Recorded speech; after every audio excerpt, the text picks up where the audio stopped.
हाँ, तो कल हमने पढ़ा था वासुदेव चौहान तक पढ़ लिया था। उसके बाद में वासुदेव चौहान के बाद में अगला राजा बनता है गुवक प्रथम। गुवक प्रथम, गुवक प्रथम के बारे में ये कहा जाता है ये नागभट्ट सेकंड का सामंत था।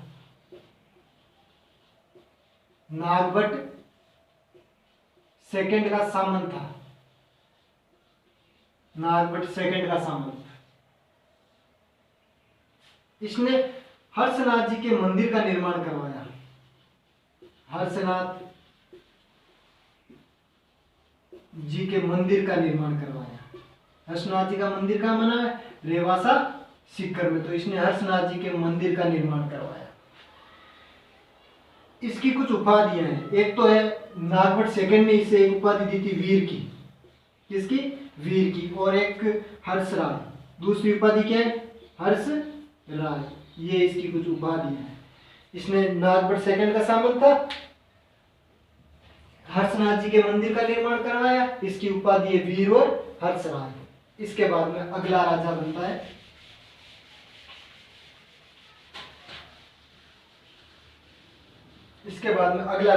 है चंदनराज।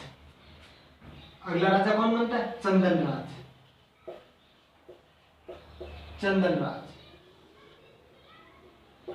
चंदनराज के बारे में ज्यादा जानकारी तो नहीं मिलती, पर चंदनराज की एक रानी हुई थी, रानी आत्मप्रभा।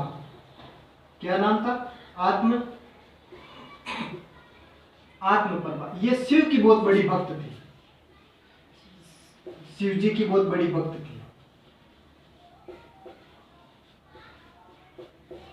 ये शिव की बहुत बड़ी भक्त थी। शिव की बहुत बड़ी भक्त थी। ये योग क्रिया में निपुण थी। योग क्रिया में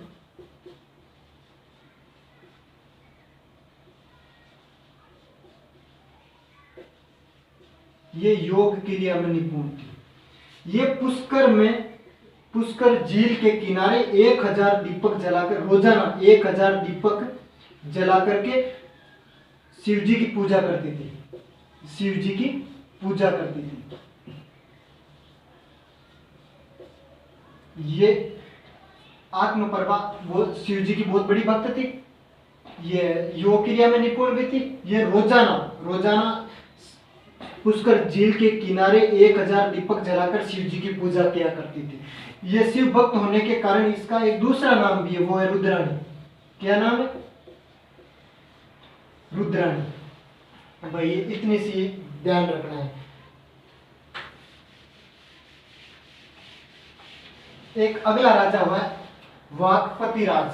क्या नाम है? वाकपति राज।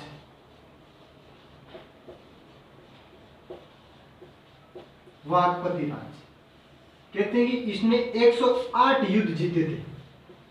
108 युद्ध जीते थे।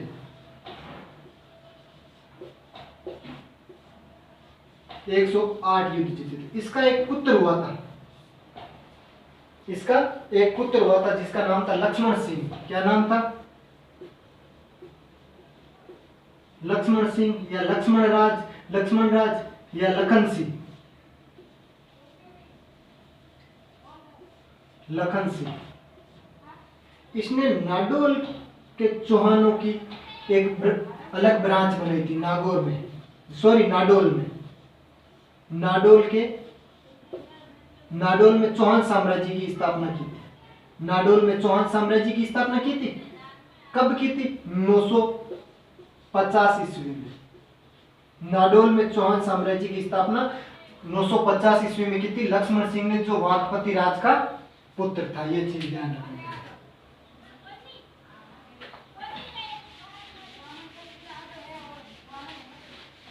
इसके बाद में एक राजा हुआ था विग्रहराज द्वितीय।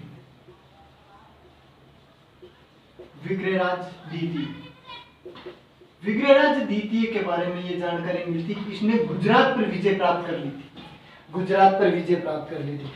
गुजरात का शासक था मूलराज। गुजरात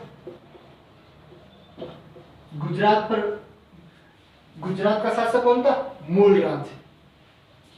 गुजरात का शासक था मूलराज। ये चालुक्य था।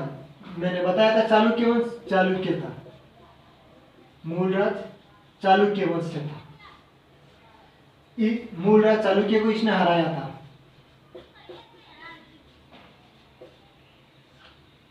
विग्रहराज चतुर्थ ने मूलराज द्वितीय को हरा दिया था, इसकी हार हुई थी। और इसने बाद में गुजरात के अंदर एक जगह पड़ती है, गुजरात के अंदर एक जगह पड़ती है बंडेज। बंडेज के अंदर आशापुरा माता का मंदिर बनवाया था। आशापुरा माता का मंदिर बनवाया था, जो चौहानों की कुलदेवी है, नाडोल के चौहानों की कुलदेवी आशापुरा माता। आशापुरा माता का बंडेज के अंदर मंदिर बनवाया था। इसके बाद में अगला राजा हुआ था गोविंदराज तृतीय। क्या नाम था? गोविंदराज तृतीय।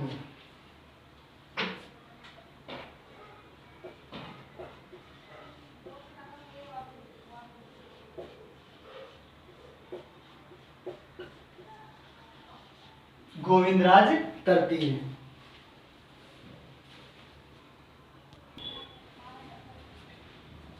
गोविंदराज थर्ड। तो गोविंदराज थर्ड एक इतिहासकार में फरिश्ता ने इसके बारे में कहा है कि गजनी के जितने भी शासक हुए ना, गजनी के शासकों को मारवाड़ से आगे नहीं बढ़ने दिया।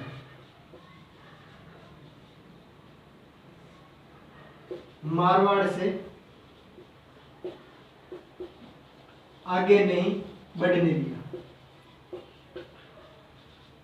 गजनी के जितने भी शासक थे उन्होंने आक्रमण किया था, उनको मारवाड़ से आगे गोविंदराज ने कभी नहीं बढ़ने दिया था। इसकी एक उपाधि भी है,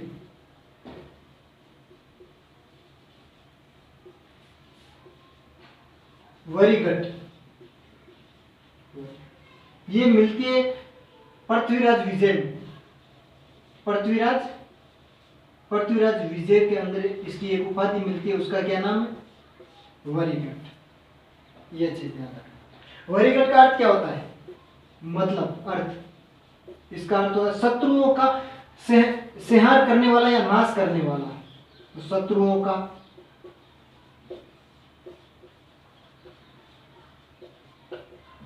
संहार या नाश करने वाला।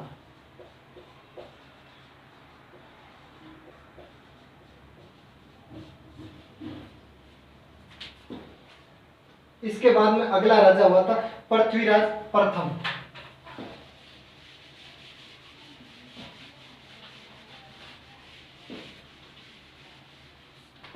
अगला राजा कौन हुआ था? पृथ्वीराज प्रथम।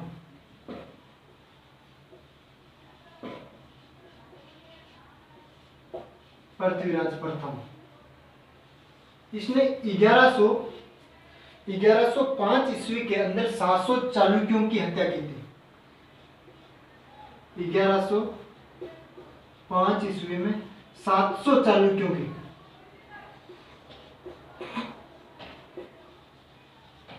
700 चालुक्यों की हत्या की थी। हत्या क्यों की? क्योंकि 700 चालुक्य पुष्कर में ब्राह्मणों को लूटने आए थे। पुष्कर में ब्राह्मणों को लूटने आए थे। उन 700 चालुक्यों की हत्या 1105 में पृथ्वीराज चौहान ने की, सॉरी पृथ्वीराज प्रथम ने की थी। 700 चालुक्यों की हत्या जो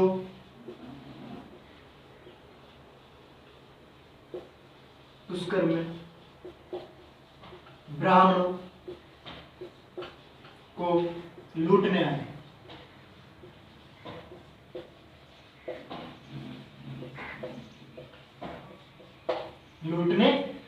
थे।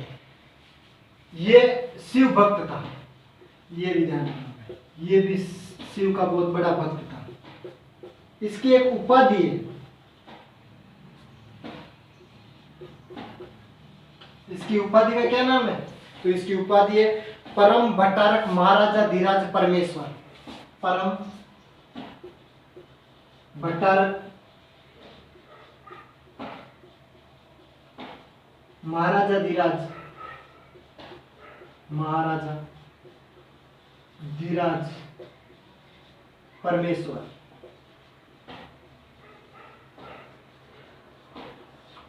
इसकी उपाधि कौन सी है? परम भट्टारक महाराजाधिराज परमेश्वर। सोमनाथ मंदिर में जाने वाले यात्रियों के लिए, सोमनाथ मार्ग में जाने वाले यात्रियों के लिए इसने निःशुल्क भोजन की व्यवस्था भी की थी। इससे अगला राजा हुआ था अजयराज। अजयराज के बारे में हम अगले सेशन में पढ़ेंगे।